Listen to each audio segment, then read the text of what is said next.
a lesser-known classic, buyer's guide. The Marlin Roadster is a British icon that often escapes attention through a simple fear of the unknown. Let's immediately address the elephant in the room. The Marlin Roadster was a kit car, and not only that, it was a kit car from a time when the industry didn't have the greatest of reputations.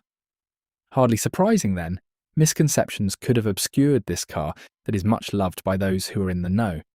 With this in mind, it should be explained that a Marlin Roadster is a well-conceived sports car with a purpose-built chassis and an unstressed aluminium and fiberglass body. Its design follows established engineering principles that make it a true driver's car, and it broke kit car preconceptions by being stronger than the very vehicles it took its mechanical components from. The car takes styling cues from sports cars of the 1930s, and whilst the Italian influence cannot be denied, and why would you want to, it remains a mark in its own right and makes no attempt to pretend otherwise. The Marlin can trace its origins all the way back to the early 1970s, and its longevity has earned it a place alongside the more familiar classics. Model history. There are 3 models of Roadster from the original Marlin Engineering stable being considered here: the Mark I, the Mark II, and the Hybrid. This is not a reference to an electric vehicle and will be explained in due course. The Mark I. The original Marlin Roadster concept used mechanical components taken from the small Triumph range, namely the Herald, Vitesse, Spitfire and GT6. And before we get too sentimental here, it is worth remembering the fate that most of these cars faced in their day. These Triumph-based Marlins are known as the Mark I. If mechanical parts were taken from a single donor vehicle, the finished car would likely carry the donor vehicle's registration number. Alternatively, a car may have a Q plate denoting that it was built from multiple donor vehicles, or it could have a history that requires it to be registered in this manner. Due to their age, many of these early cars now have historic vehicle status in their own right. The current criteria states that a car must be over 40 years old and not have undergone substantial changes in the last 30 years.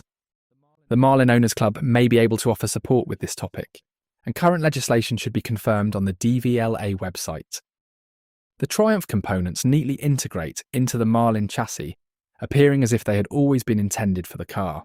Combine this with the Mark I's pleasing proportions, and the result is a car that has an authentic feel and a credible appearance.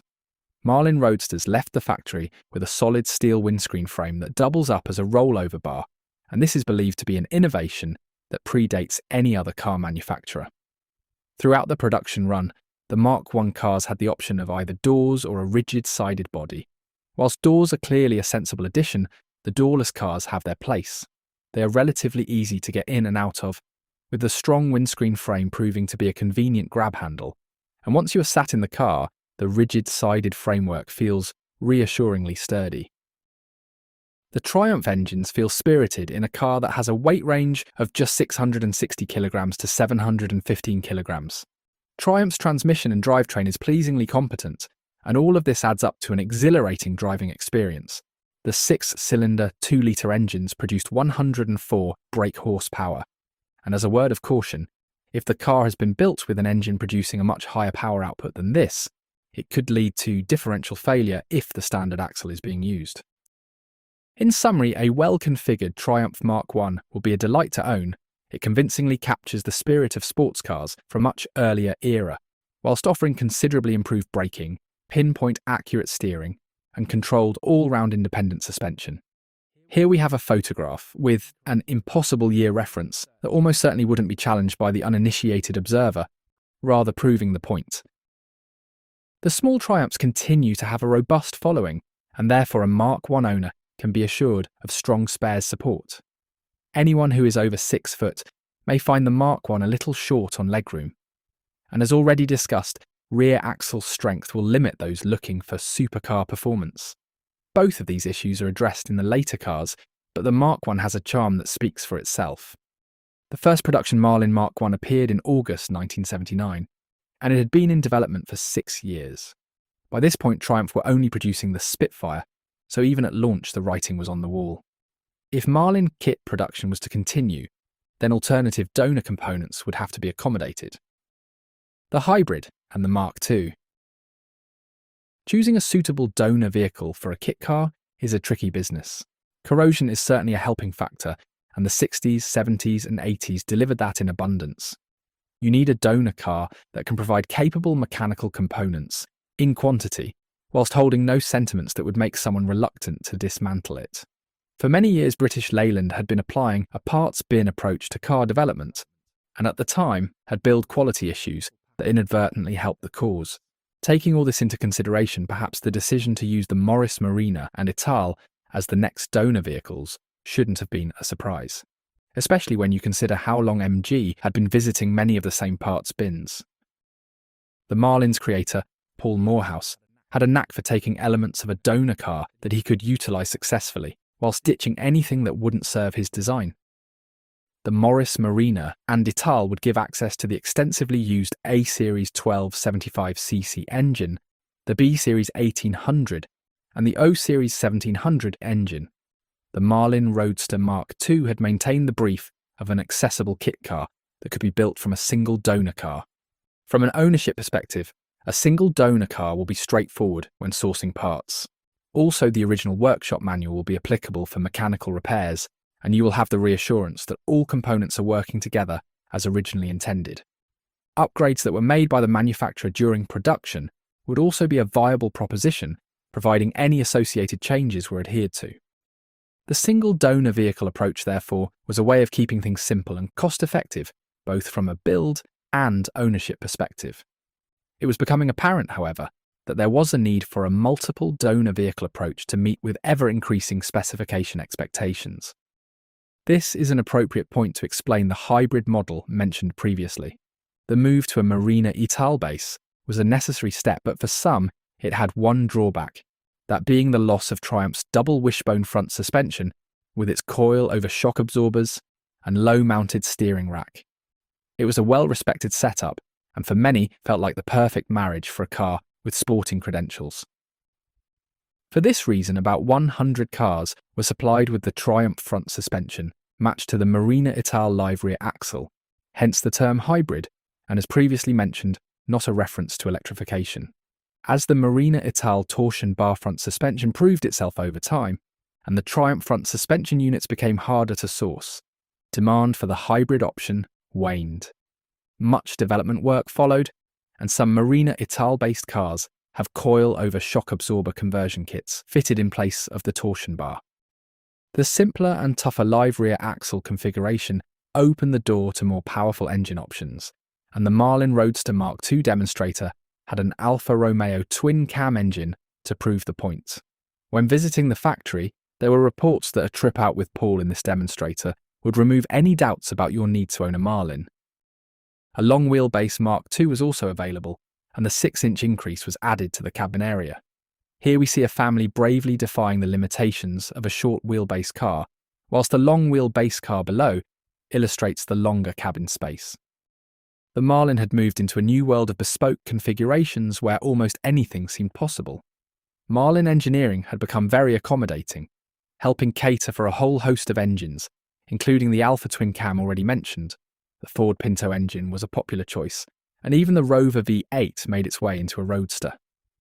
The individualistic nature of Marlins offers exciting potentials, but as you may already be realising, this creates something of a minefield for the prospective buyer today. Points to consider when buying. Buying a Marlin is much like buying any classic car in that you need to combine historical evidence with the car that stands before you to understand what you are potentially about to purchase. Whilst not exclusively essential, points of interest would be: who built the car?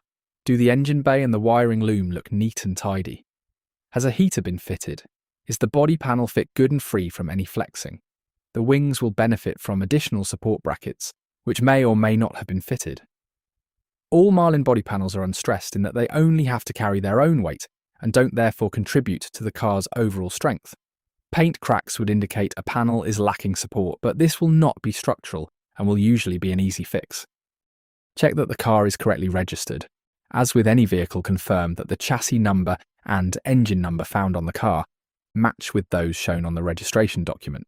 If this document references the donor model, such as Vitesse or Herald for example, this would be a concern, and if it doesn't state Marlin, further investigation would be recommended. Check what history is available, And does this include receipts for parts or any work carried out? Having history can provide a timeline of events that will help confirm the car's compliance. And having comprehensive records and documents from the original builder would be the holy grail. With simple observation, there will be evidence to suggest how the car was built and how the car has been used. Consider what you want from the car. A Marlin can be everything from a show car to a mud-plugging hill climber. Yes, they really are that tough. Both immaculate and time-worn Marlins have their appeal, and a diverse selection is out there. Attitudes to modifications vary greatly, and you will need to decide how important aesthetics are when buying. The Marlin is functional in design, and it can look good in either minimalist or accessorized form. Knowing the source of donor components will help in assessing the car mechanically, and these checks are the same as you would make with any classic car. The good news is, cars from the original Marlin Engineering factory, 1979 to 1992, are unlikely to have structural corrosion issues, unless the car has been parked in the sea. But naturally, this should still be checked. Surface rust on a Marlin chassis can typically be dealt with using nothing more than a wire brush or wheel, followed by a reputable rust treatment. The quality of these early Marlin Roadster chassis cannot be overstated. Owning a car that won't suffer with rotting sills or have hidden corroding inner panels that you didn't know about must surely be a rarity in the world of classics. The Marlin's durability means it can be possible to rescue a car from the brink and restore it to its former glory. Of course, in this scenario, you may come across previous build decisions that need rethinking, so this is not a task for the faint-hearted. Here we have a dedicated owner demonstrating renovation to the highest of standards. The Marlin Roadster is a solid design, and it would have to be seriously butchered to not be a rescuable cause. As with all classic cars, whether or not this would be financially sensible is a different consideration altogether. Unsurprisingly, body panels are no longer manufactured for the Marlin Roadster, but this isn't as worrisome as you might think. The aluminium panels are relatively easy to recreate with the exception of the bonnet, so it's worth remembering that a car with an unmolested bonnet is a big tick in its favour. In the right hands, damaged fiberglass can be repaired, and you won't be chasing rust, of course. If you are really struggling, the Owners Club and Facebook forums, and even eBay, have been known to unearth panels looking for a new home. The Marlin is a survivor, and it's worth remembering it takes inspiration from the cars of the 1930s. An Alfa Romeo 8C looks good with flowing wings, and also works with cycle-type wings. Lo and behold, so does a Marlin, offering further proof that there is always more than one way to solve body panel issues. The individual nature of these cars is part of the appeal. In a world often fanatical about originality, it can prove liberating to make guilt-free decisions about your own car, typically producing interesting variations. It also adds another dynamic to car meets, as owners compare their different solutions to the same challenges. In conclusion, the options are far and wide, but the key element that remains is that solid base for a fun sports car, regardless of the marque. Consider what you want from your Marlin, perhaps something that is tidy and functional. Maybe you want a period feel, or an out-and-out resto mod. Do you want lively performance? Or something that is insanely quick? Do you want a car that is dependable? Or one that requires you to be tinkering indefinitely? Does it need to win shows? Or win trials? Or just be something that can take the knocks like this V8-powered workhorse? The truth is the Marlin can offer any of these, and you simply have to decide what your priorities are. You will hopefully find exactly what you are looking for, but if you can't, there's a good chance you can create it. We hope you find this buyer's guide informative, furnishing you with a good grounding in Marlin knowledge, and ultimately helping you to decide which Roadster is for you. Marlin cars develop beyond the scope of the Roadster for a different kind of experience, and here are some models not discussed in this video. Ford Cortina and later Sierra-based Berlinetta 2+2. Ford Sierra/Granada/Scorpio-based Cabrio. Ford Sierra-based Roadster from YKC. Ford Sierra-based Romero, also from YKC. BMW-based Sportster from Marlin Cars Limited. If you are serious about wanting to own a Marlin, then we would highly recommend joining the Marlin Owners Club.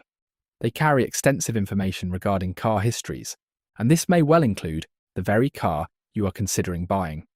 You will find extensive information on their website regarding each variation of the Marlin that was produced. Thank you for watching, and please like and subscribe to support the content.